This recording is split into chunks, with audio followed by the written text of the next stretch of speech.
All right, guys, so we got to talk about a truly tragic story that should be a national news story because it really is a symptom of how our school system, our public school system, has failed our kids. Our kids are dumb. They don't know how to read. They don't know how to write.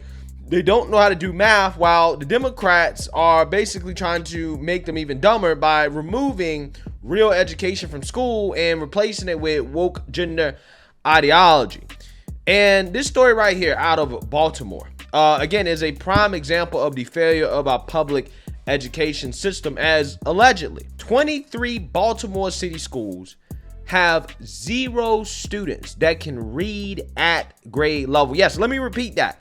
23 Baltimore schools have 0 students that can read at grade level. I wish I was making it up, but I am not. Take a look. Baltimore City is facing a devastating reality as the latest round of state test scores are released. Our Project Baltimore team analyzed the results, and as Chris Papps reports, there's a shocking number of city schools where not a single student is doing math at grade level. I see the brightness of Baltimore kids. It's now been more than a year. We're not living up to our potential. Since Jovani Patterson made national headlines by suing Baltimore City Schools for failing to properly educate generations of students. We, the taxpayer, are funding our own demise. Patterson was born here. He has seen the failures firsthand. But what Project Baltimore just told him at first rendered him speechless. My immediate reaction is take your kids out of these schools. The Maryland State Department of Education has released the 2022 state test results known as MCAP, Maryland Comprehensive Assessment Program. Baltimore City's math scores were the lowest in the state. Just 7% of 3rd through 8th graders tested proficient in math. That means 93% could not do math at grade level. But that's not all we found. Project Baltimore combed through scores at all 150 city schools where the state math test was given. We found in 23 Baltimore City schools, there were 0 students who tested proficient in math. Not a single student. Is this why you filed your lawsuit, because of outcomes like this? Absolutely.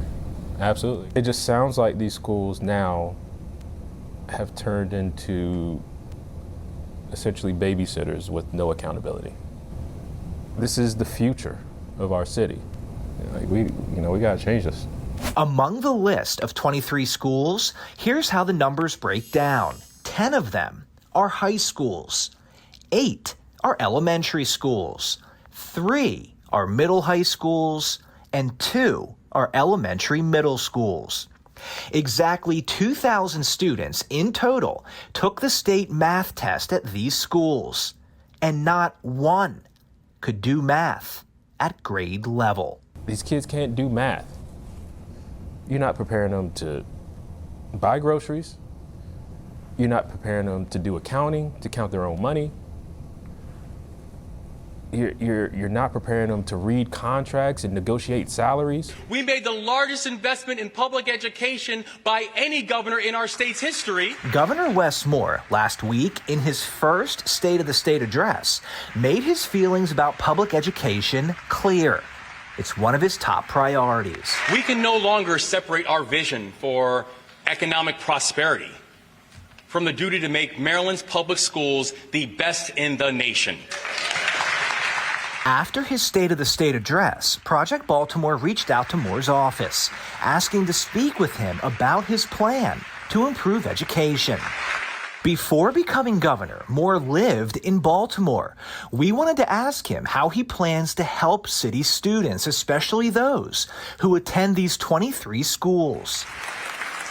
Governor Moore's office did not respond, but city schools did send us a statement with steps it's taking to improve math scores, including professional development for teachers, summer learning, and an extended learning period at the end of the day. The statement said, "We're confident these instructional strategies will help us regain the momentum and progress we experienced before the pandemic." 0%. What are you preparing these kids for? Are we expecting these kids to kill off themselves? I mean, we see the number of teen shootings happening just this year. What jobs are we preparing these kids for? That's the future. Within the state testing data, we found 3 additional Baltimore City schools with 0 students proficient in math. One is a school for incarcerated youth.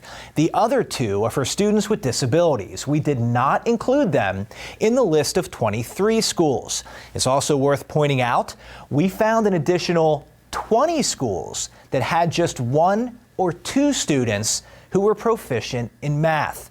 We have posted all of these schools on our website, foxbaltimore.com.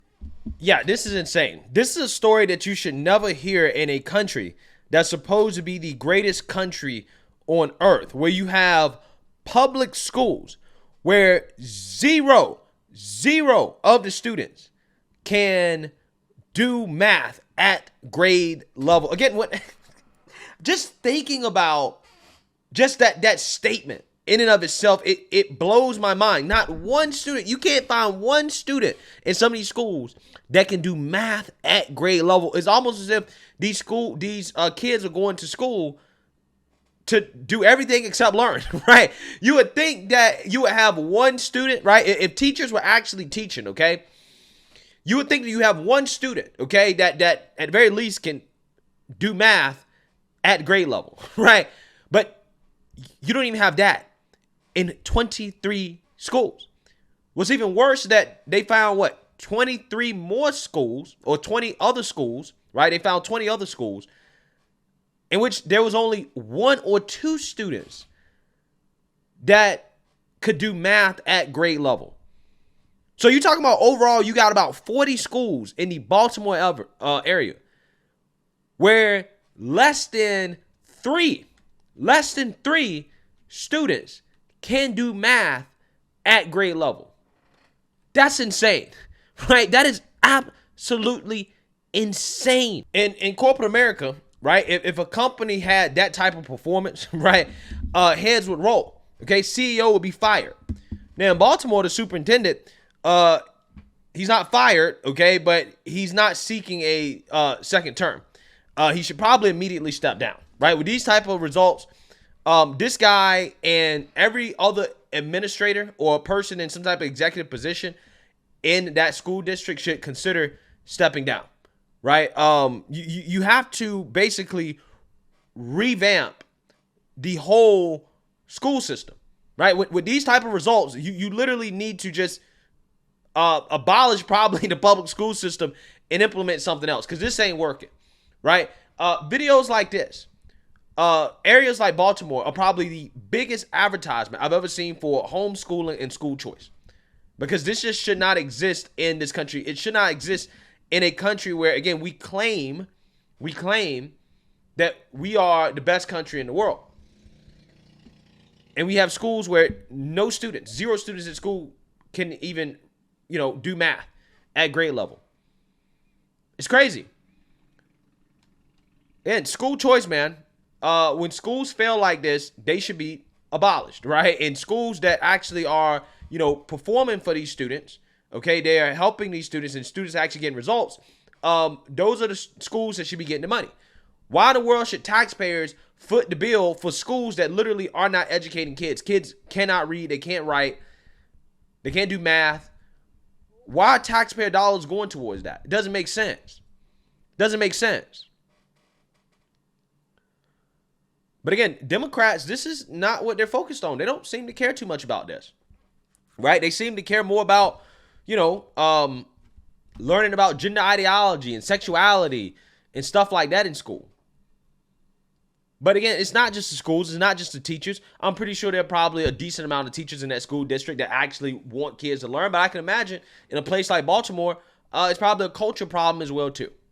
Right? These kids are probably going home to single parent households, right? I'm not going to single out the single mothers, right? So people don't get offended, but single parent households where kids aren't expected to do homework.